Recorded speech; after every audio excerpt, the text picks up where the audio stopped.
Vamos lá, vamos dar seguimento aqui então ao nosso estudo, falando sobre os motivos por que você não deve ser católico, tá, gente? Belezinha? Então vamos lá. O primeiro motivo aqui que nós já falamos e vamos retornar aqui tratando nessa sistemática, está baseado em João 1,14. Então, lá no Evangelho de João, capítulo 1, verso 14, ele vai falar que quem é a palavra? Jesus, ele é o verbo encarnado. Então, se Jesus ele é o verbo encarnado, então a, a palavra de Deus, ela é a base da nossa fé. A Bíblia Sagrada, ela é a base da nossa fé. Mas nós sabemos que no romanismo, eles têm por base outras, né? Outros princípios, outros dogmas, até mesmo a própria tradição, né, de teólogos antigos, né? Então eles se baseiam na teologia, na filosofia de pessoas antigas e em vez de se basear na Bíblia Sagrada. Então, uma coisa que nós vamos falar é a respeito, gente. Nós vamos falar a respeito do purgatório. Essa é uma doutrina católica.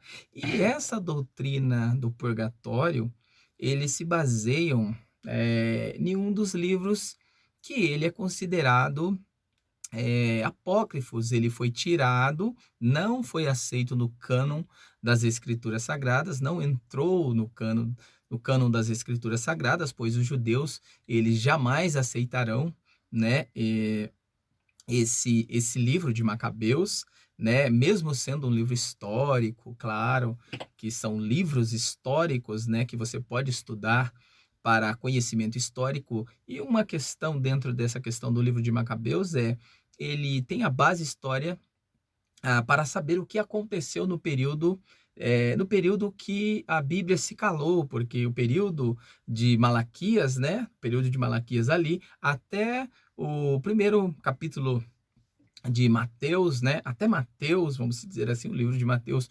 começa sendo compilado. Então, a Bíblia ela se cala, há um período interbíblico ali de Malaquias até Mateus, que Deus ele se cala, não há mais uma inspiração, se encerra-se a inspiração. Então é esse período que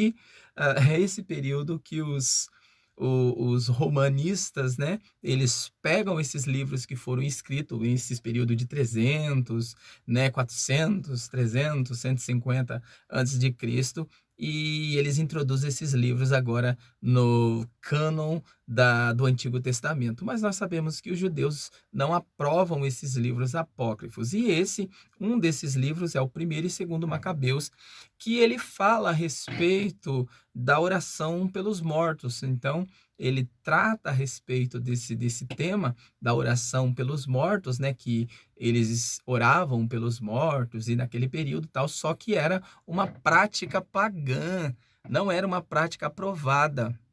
Não era uma prática aprovada pelo próprio Deus, né? Jamais Deus aprovaria essa questão de você, de purgatório, de oração pelos mortos, para que os mortos saíssem da condenação, do lugar ali de tormento e fosse levado ali para o céu, sendo que se eles não fizeram, né? Uma das passagens interessantes que Jesus ele nos ensina é naquela passagem do rico e Lázaro. Então Jesus ele deixa bem claro ali naquela passagem do rico e Lázaro que um deles foi para o Hades, para o inferno, e o pobre, né, o Lázaro, que era o mais pobre ali, o símbolo do mais simples ali, ele foi para o seio de Abraão. Só que, gente, não é questão de pobreza, tá? Não vamos aqui introduzir essa questão da pobreza na questão da salvação, porque não é isso, não é bem assim. Tem muitos ricos que, claro que pela sua piedade eles alcançam a salvação. Então não é a questão da pobreza que faz com que você seja salvo ou não. Mas ali aconteceu um fato que aquele rico, ele era um rico insensato, ele era um rico que ele só pensava em dinheiro. Como aquele jovem, né, que fala com Jesus e Jesus fala para ele, olha, vai, vende tudo que tem e me segue. E ele, deu linha porque ele tinha muitos bens. Aí o que que acontece? Jesus dando o exemplo dessa parábola, ele fala a respeito desse rico que era insensato, que maltratava, que era ganancioso e tal. Esse rico foi para o inferno. Então ali você vê que aquele rico, ele tenta dialogar na parábola de Jesus, ele tenta dialogar com Abraão e com o próprio morto ali, né? Com o espírito, vamos dizer assim, de Jó. E ele fala para Jó, fala, olha, vai lá, molha, manda que ele vá e molha e tal, isso, aquilo. Ó, então manda que eu vá. Aí o Senhor, dando exemplo da parábola, né? Falando que Abraão ali fala para ele que não podia, porque quem já tinha passado, quem já tinha ido para o Hades era finito, e quem estava no céu estava com Cristo. Então, gente, não existe princípio, não existe lógica para você acreditar, para você usar bases para purgatório, sendo que Jesus não aprova, Jesus jamais aprovou essa doutrina de purgatório. Então, esse é um dos motivos pelo qual eu jamais me tornaria um católico romano, porque jamais eu me pegarei e fazendo oração para aqueles que já partiram e aqueles que partiram sem Cristo ainda, tá, gente? Aqueles que foram para a condenação. Então, a Bíblia diz que existe uma morte, tá? E depois dessa morte segue-se o juízo.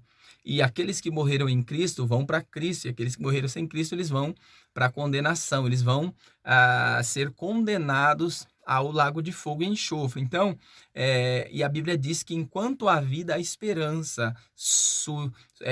Passou-se dessa vida física para a vida espiritual, aí é outro papo. Ou você vai para Cristo, ou você vai para o Hades, para o inferno, ou para qualquer lugar de condenação ali. Então, não existe purgatório. Então, esse é um dos grandes motivos, um dos mais problemáticos do catolicismo para nós não aceitar o catolicismo por causa dessa interpretação ou dessa colocação aqui, dessa questão de purgatório. Quando se trata de gente, se trata de salvação e se trata de morte, ressurreição, nós estamos tratando diretamente do sacrifício de Cristo. Então, a questão da salvação, a questão do homem morreu com Cristo ou morreu sem Cristo, isso está no campo de Cristo. É Cristo que vai nos dar a salvação ou não. Então, se você aceitou Jesus em vida, praticou, andou no caminho, né, com Cristo, até a sua morte e partida, como Paulo diz, combati o bom combate, acabei a carreira e guardei a fé, então você está sendo direcionado à salvação. Agora, se infelizmente você morrer sem Cristo, aí paciência, aí é só esperar a condenação juntamente com aqueles, com o diabo e os seus anjos, tá? Então esse foi o primeiro ponto, né? Falamos sobre por que o cristianismo veio de Cristo, né? Já falamos e vamos só reforçar aqui, porque o primeiro ponto aqui, porque o cristianismo ele vem de Cristo, não de Roma. Então, toda a base do cristianismo está em Cristo. João capítulo 1, verso 14. Primeiro Evangelho de João capítulo 1, verso 14, que a palavra é Cristo, ele é o verbo encarnado, tá? Então, lá no princípio, quando Deus criou todas as coisas, Jesus já estava lá como a palavra. E agora aqui no Novo Testamento, em João, no Evangelho de João, quando Jesus se revela, ele se revela aquela palavra. Então, Jesus é a base do cristianismo. Cristo, não o Papa e nem as bulas papais e nem as doutrinas, os dogmas, né? Os dogmas dos teólogos antigos deles lá. Mas o segundo motivo aqui, porque o catolicismo é uma imposição, tá? É uma imposição de pai para filho, é imposto, né, ao filho.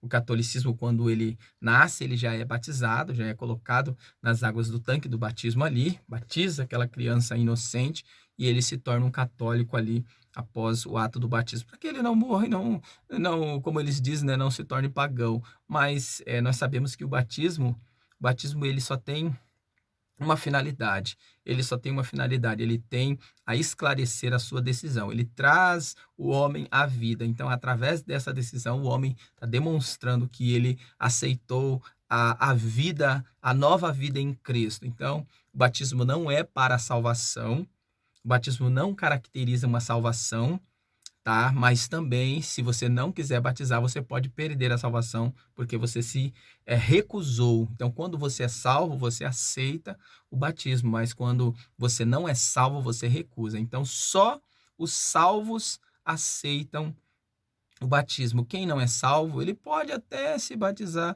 mas infelizmente ele está fazendo isso só por fazer, não porque ele verdadeiramente foi salvo em Cristo. Então o batismo ele só tem essa finalidade, ele demonstra ao mundo a sua decisão. Como Jesus disse para Nicodemos, necessário é nascer de novo, nascer da água e do Espírito. Então existe dois princípios aqui do nascer de novo, o batismo na água e o espiritual. Então desce as águas, mas você precisa também nascer espiritualmente. Você precisa aceitar Jesus. Você precisa de uma renovação espiritual, de um nascimento de espírito. Então, para caracterizar a sua decisão. Terceiro motivo aqui, porque somente a Deus devemos adorar e não aos santos ou a Maria. Então, gente, ser cristão, ser um evangélico, até mesmo protestante, como assim muitos gostam de falar, né? Ser um evangélico protestante é você adorar apenas a Trindade, ao único Deus e Senhor, que é o Pai, a imagem do Pai, a imagem do Filho e a imagem do Espírito Santo. Então, somente a essa Trindade, somente a essas três pessoas você deve adorar. Então, não existe uma adoração a qualquer outro ser que não seja a Jesus Cristo, ao Pai e ao Espírito Santo.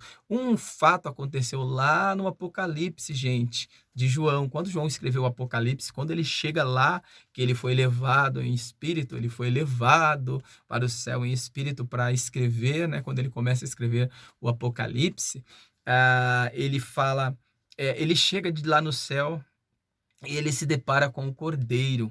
Ele se depara, na verdade, ele se depara com o anjo em primeira mão. Olha só, em primeira mão ele se depara com o anjo. Aí ele se jogou aos pés do anjo para adorar aquele anjo. Aí o anjo pegou e falou para ele: Não, não me adore, adore a ele, adore a Jesus Cristo, adore ao cordeiro. Então você vê que o anjo não aceitou. Um anjo não aceitou a adoração. Mas quando ele chega diante do cordeiro, aí sim, ele não adorou apenas, ele caiu como morto aos pés dele. Então, olha só a diferença. Então, quando João, na ilha de Patmos, ali ele foi levado, ele chegou diante do cordeiro, ele não adorou simplesmente, ele caiu como morto aos pés do cordeiro. Por quê? Porque ele brilhava com uma glória que aos olhos espiritual humano, ele não suportou aquela glória, enquanto Jesus não se deixou um pouquinho, né? Se ofuscou um pouquinho a sua glória para que ele viesse vê-la aí. Então, gente, Êxodo capítulo 20, verso 3 fala que não devemos adorar a imagem de escultura. Então, mais uma problemática aqui do catolicismo é essa questão da adoração de imagens de escultura. Então, por que não ser católico? Qual motivo? Qual um dos motivos, né? Esse é o terceiro motivo.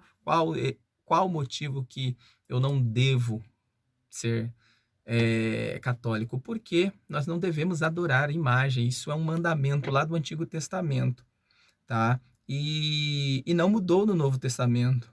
O Novo Testamento não mudou essa questão de adorar imagem de escultura.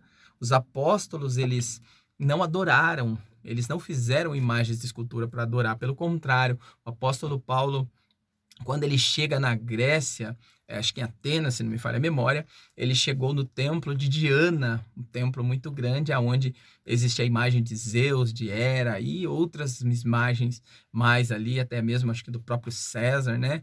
Dos deuses ali, eu acho até de Platão, se não correr esse risco de poder até ter ali, mas vamos tirar a imagem de Platão, mas vamos colocar aqui a imagem dos deuses daquela época, Júpiter, Marte, a imagem de Zeus, a imagem de Hera, Poseidon, e todos esses deuses daquela época estavam ali naquele templo, né? Naquele templo ali.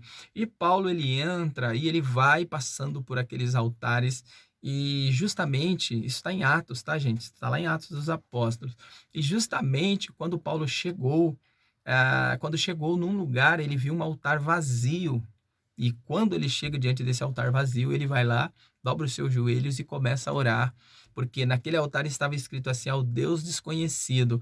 Então eles tinham ciência que existia um Deus que não era feito por imagens de homens, não era feito por imagens de quadrúpedes, por imagem de peixes, de animais e de aves. Era um Deus que era invisível, porém real. E eles cria aquele altar, deixa aquele altar específico, a adoração ao Deus de Israel, ao Deus que eles sabiam que tinha o todo o poder sobre os céus e sobre a terra. Aleluia. Então, Êxodo capítulo 20 fala a respeito de não adorarás imagem de escultura. Então, essa é a problemática que o catolicismo ele continua levando, a adoração das imagens. E outra coisa, gente, outra coisa também que pesa o catolicismo romano é a questão de Maria, a mariolatria, a idolatria a Maria, sendo que Maria ela foi uma grande mulher, né, para o cristianismo. Ela teve um papel muito importante na história da igreja, na história do cristianismo, porém, ela não é um objeto de adoração da igreja protestante, dos cristãos. Daqueles que adoram a Cristo, jamais adorarão Maria, porque Maria é uma pessoa, né? Maria é uma pessoa igual a todos aqueles que foram criados. Ela é uma criatura igual a todos. Ela teve sim os seus privilégios, né, por Deus, e também ela foi uma mulher obediente à vontade de Deus.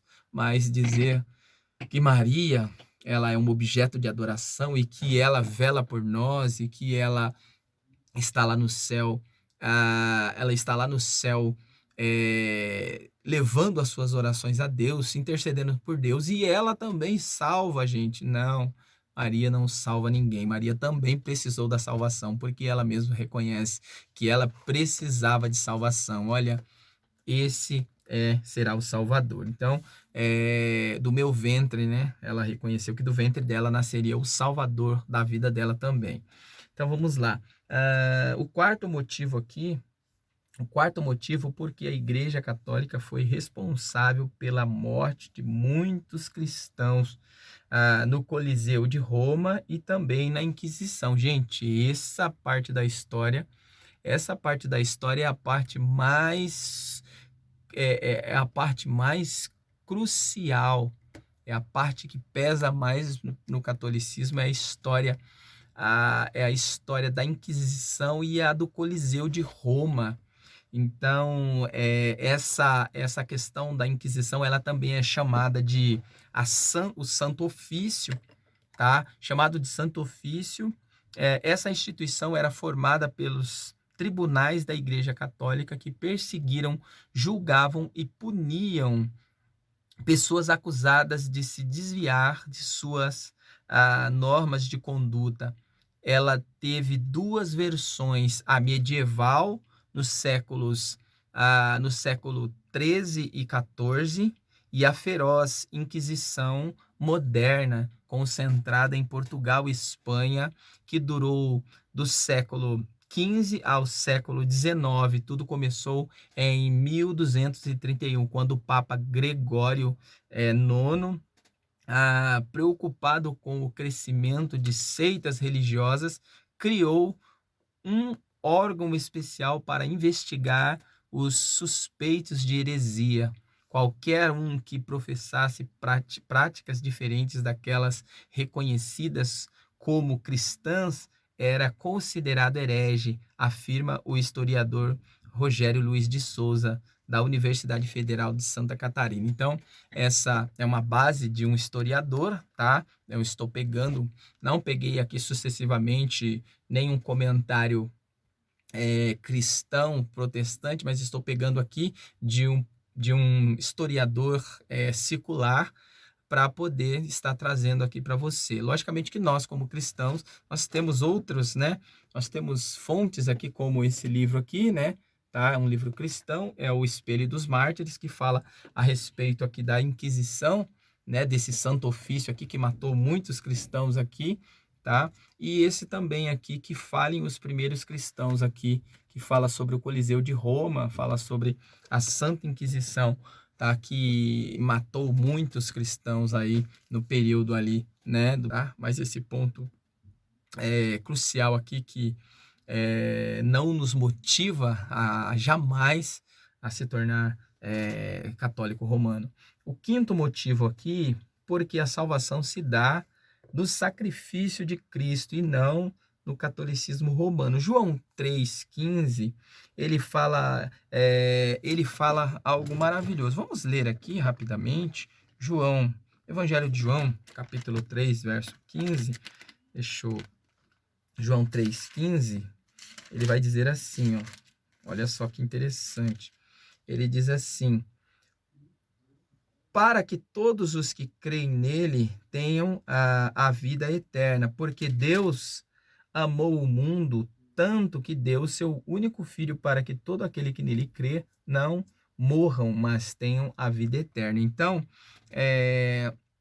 esse motivo aqui, né, que a salvação ela se dá através do sacrifício de Cristo, João 3,15, né, que fala que assim como Moisés, verso 14, assim como Moisés no deserto levantou a serpente de bronze numa estaca, assim também o Filho do Homem tem de ser levantado para que todo aquele que nele crê não pereça, mas tenha vida eterna. Então, olha só que a salvação se dá através de Cristo, não da igreja. Então não é a igreja que salva, não é a igreja, não é o ministério em si, não é o catolicismo, não é a igreja evangélica, é Cristo. Então Cristo é a salvação.